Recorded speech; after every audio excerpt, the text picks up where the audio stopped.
kalau sebagai investor ya lebih baik sih batangan daripada perhiasan. Cuma kalau yang seneng emas daripada didiemin aja dipakai sekalian gitu.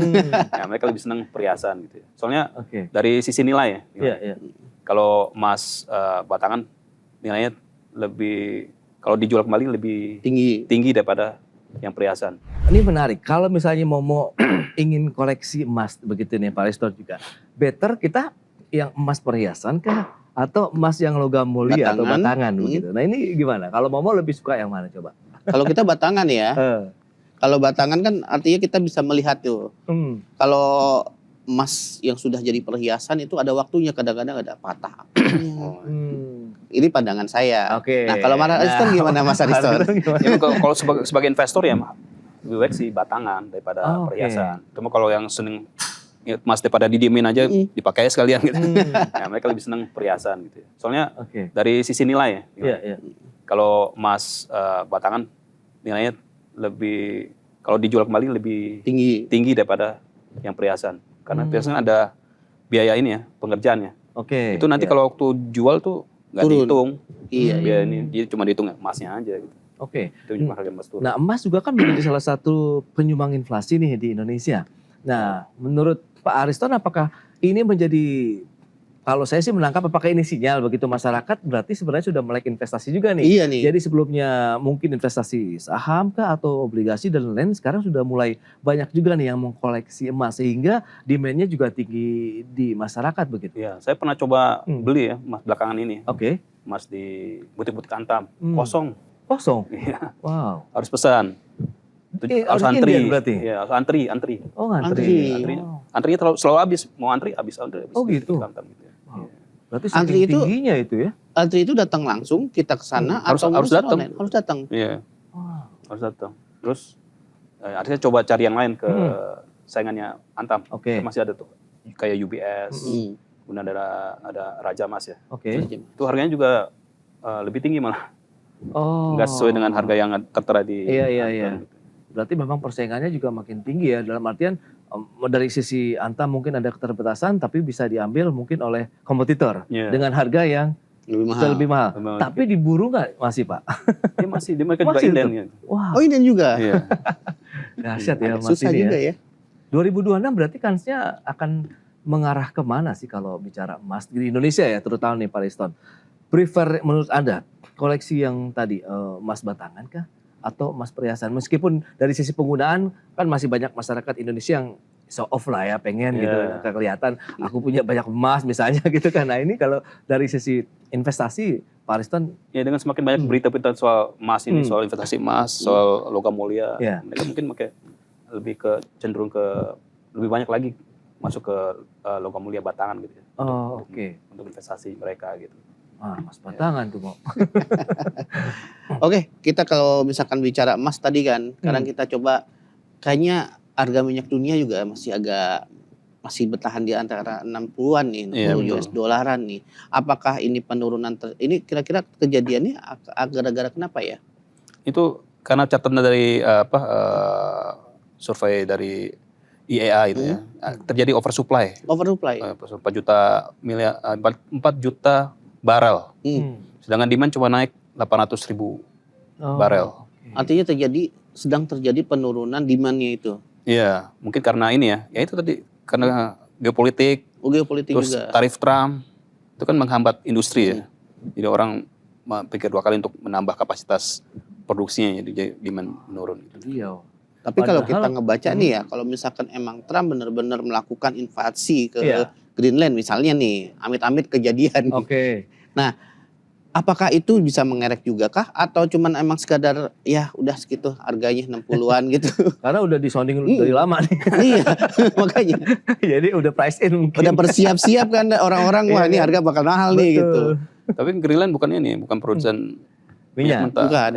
Kalau nyerang Iran mungkin. Iya bisa. Nyerang Iran.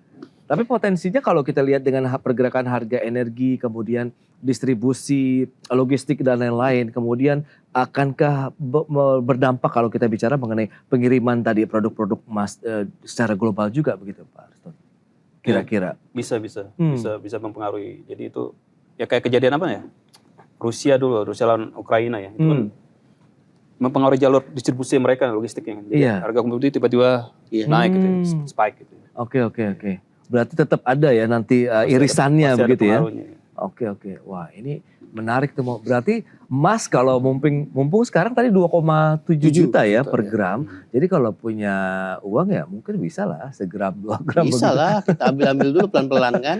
Iya, meskipun harus ngantri bahkan tadi. Karena belakangan ini kenaikan emas cukup tinggi ya. Cukup kencang. Nggak kayak sebelum Covid tuh dia sideways. Iya, benar. Sedikit naiknya, lama lagi. Harga di situ-situ aja gitu. Sekarang tiba-tiba ngetren naik gitu. Oke. Nah, kalau misalnya lagi-lagi tadi harga emas kemudian harga minyak global begitu ya. Mungkin tadi ada irisannya juga. Tapi kalau harga minyaknya akhirnya nggak naik mungkin dalam artian stagnan karena tadi ada oversupply, tidak akan berdampak terhadap komoditas strategis global lainnya seperti emas juga misalnya begitu. Kalau harga minyak mentah stagnan. Ya stabil begitu karena kan tadi memang justru bagus ya. Oh, justru bagus kan? Bisa diprediksi jadi mereka mungkin bisa membantu produksi mereka gitu. Oke. Nah itu dia tuh mau. Ini nih, kira-kira bensin bisa ikut murah nggak ya? Nah itu dia. Kan itu pertanyaan banyak orang itu. Masih jadi pertanyaan lebih lanjut. Ingat kita kan udah jadi net importer juga. Tapi meskipun oversupply demand terus naik kan, tumbuh. Iya. Terus tumbuh meskipun kecil. Oversupply mungkin karena tadinya cadangan nggak diapa-apain. Iya. Tiba-tiba diproduksi lebih banyak gitu. Mungkin mereka mau dapat penghasilan lebih besar gitu ya. Tapi demand selalu naik meskipun ada slogan renewable energy. Betul. Tapi nggak kejadian terus. Karena susah kan beralih ke Cina aja tuh yang gencar-gencar baterai itu. Batu baranya juga masih dipakai juga. Iya. Betul. Lah emang listrik kan juga pakai batu bara. Iya. Karena udah ada dan murah. Yes, betul. Dibandingkan yang baru, nyari yang baru kan agak susah gitu. Kemahal. Nah ini dia. Emas lagi-lagi di tahun 2026 menjadi koleksi yang menjanjikan. Potensi. Nah ini sih berharap juga kalau saya begitu turun bisa nggak sih Pak? Penasaran gitu kan. Kalau ada potensi turun loh, justru itu kita peluang itu. Karena kan tren naik kan kayak harga sama aja. Iya kan? Lanjut tiba-tiba koreksi tajam. Ada koreksi. Nah itu potensinya ada nggak sih? Pasti ada. Oke. Tapi nggak tahu kapan. Itu dia. Tapi kalau melihat dengan kondisi global yang kalau ada Maya mungkin ya. Kalau udah ada Maya. Berarti Boplas ini buru-buru juga nih pengen cari emas paling juga tidak nih. Kan kita udah bisa dong ya kan apa yang bisa kita bidik begitu. Iya, agak susah untuk turun dalam gitu, agak susah sekarang. Oke. Jadi kalau mau invest ya invest aja, tapi jangan berharap juga jangka pendek ya untuk invest. Nah itu Mas. Takutnya baiknya dia sideways. Kalau investasi emas tuh short term, medium atau long term sih? Agak long term. Iya. Jadi diemin aja, beli. Simpan. Iya. Makanya jangan pakai uang panas. Iya benar. Uang adem ini mau yang perlu dicari nih mau. Ya itu uang adem kan bisa dicari sebenarnya gampang. Yang sulit adalah mau nggak lu beli? Nah kalau mau sih pasti ya Pak ya. Iya. Cuma kan bahan bakarnya tuh ada. Itu dia. Tapi kalau dari Pak Ariston ngelihat dengan kondisi Indonesia sendiri begitu ya, kita kan produsen emas juga nih. Nah itu akankah nanti mempengaruhi justru demand di masyarakat, stok emas di Indonesia sendiri atau bagaimana?